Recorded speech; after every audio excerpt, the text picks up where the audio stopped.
To understand Holman Day's novel, Blow the Man Down, you have to understand the two different worlds that exist just a few miles apart on the coast.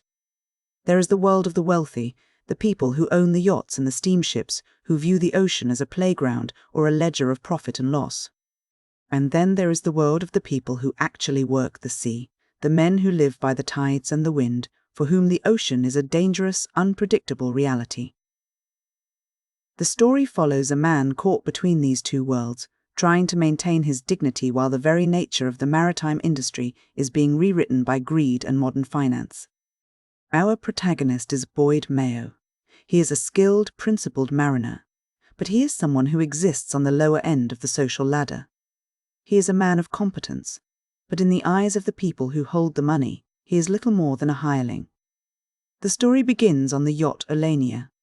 Mayo is working under the employ of Alma Marston, a man who is cold, materialistic, and deeply invested in the social hierarchies of the day.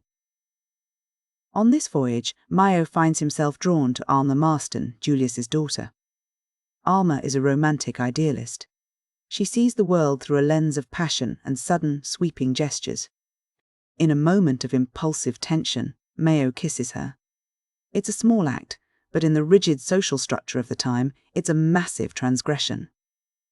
This kiss sets the stage for Mayo's struggle. Alma urges him to live in the moment, to ignore the chasm of wealth and status between them, but Mayo is a realist. He knows that a man in his position cannot simply leap across that gap without being crushed. The tension on the yacht is compounded by the environment itself. As the Alenia navigates through a treacherous fog near Raisy Reef, the social friction between the passengers and the crew reaches a breaking point. Mayo is forced to assert his professional authority against arrogant passengers who don't respect his command. Eventually, after a heated confrontation with Alma Marston that leaves his dignity wounded, Mayo resigns. He leaves the luxury of the yacht behind, entering a period of wandering that will test his character far more than any social slight ever could. As Mayo moves through the maritime world, his life takes a turn from social drama into high-stakes survival. He finds himself caught up in the chaos of the working waterfront, eventually being pulled aboard the weathered schooner Polly. This is where we meet Captain Candidge, a gruff traditional man who represents the old-world values of the sea, and his spirited daughter, Polly. The Polly is a working vessel, not a pleasure yacht, and the stakes are much higher here. During a violent summer storm, the Polly capsizes. In one of the most harrowing sequences in the book, Mayo demonstrates the true extent of his leadership. While trapped in an air pocket within the inverted hull of the ship, he manages to guide the crew through a terrifying ordeal. This isn't just a feat of luck, it's a demonstration of the grit and competence that define him. He survives, and his reputation as a man of immense skill begins to grow. But this success only draws him deeper into a web of corporate intrigue. The story shifts gears as Mayo becomes a central figure in a battle between traditional seafaring and the predatory world of Wall Street. This is where the modernity of the era enters the narrative, and it isn't a benevolent force.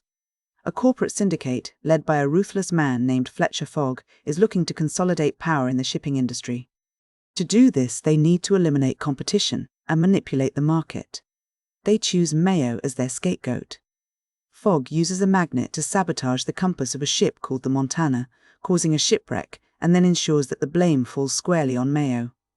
Suddenly, the man who was once just a disgraced sailor is now a fugitive. Mayo is forced to live under a false identity in Norfolk, constantly looking over his shoulder.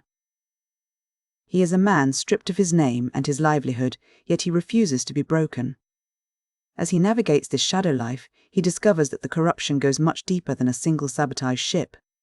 A takeover of the Vosges shipping line is built on a foundation of fraud, and he realizes that Alma Marston, the woman he once idealized, has been playing a dangerous game of her own. She has used her social position and her connections to try and expose the very corruption that is destroying him.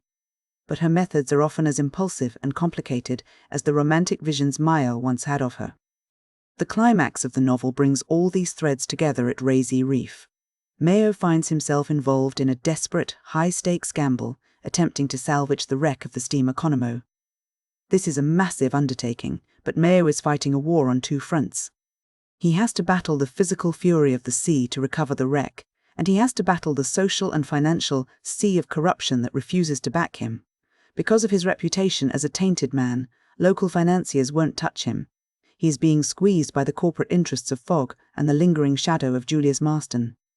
It is during this struggle that Mayo undergoes his most significant internal change. He realizes that his obsession with Alma Marston, this idealized, romantic version of a woman from a different world, was actually a distraction. He had been chasing a dream of what love could be if social class didn't exist, but he hadn't been looking at the reality of who could actually stand beside him in a storm. That person is Polly Candidge. While Mayo is fighting for his life and his reputation, Polly is quietly and courageously risking her own financial future to fund his salvage operation. She doesn't offer him romantic poetry, she offers him the practical, steady support required to survive. The resolution of the conflict comes not through brute force, but through a clever, calculated bluff.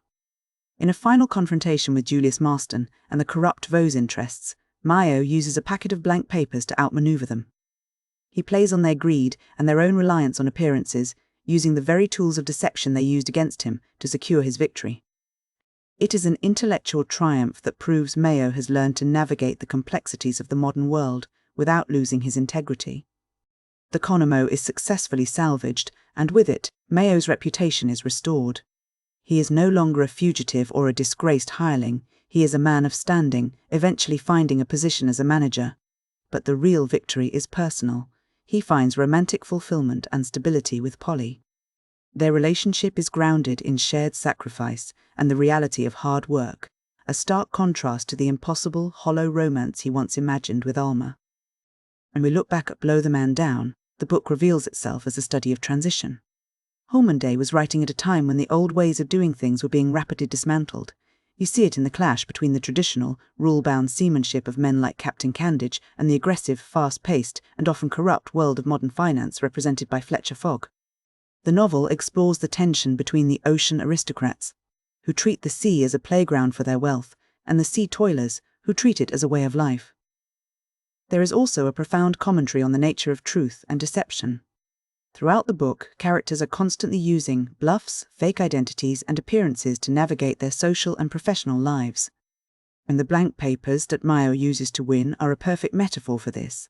In a world where it often seems like appearance outweighs reality, Mayo's success comes from his ability to see through the facade and use the world's own illusions against it. Ultimately, the book is about the movement from idealism to realism. Boyd Mayo begins the story as a man caught in the pull of a romantic fantasy, the idea that he could transcend his class and find a life with a woman like Alma. He ends the story as a man who has accepted the reality of his world. He doesn't try to escape his identity, he masters it. He finds that true partnership isn't found in a sudden, impulsive kiss on a yacht, but in the quiet, steady courage of someone who stays with you when the ship is capsizing and the world is against you. It is a story that celebrates grit, competence, and the hard-won stability of a life built on reality rather than illusion.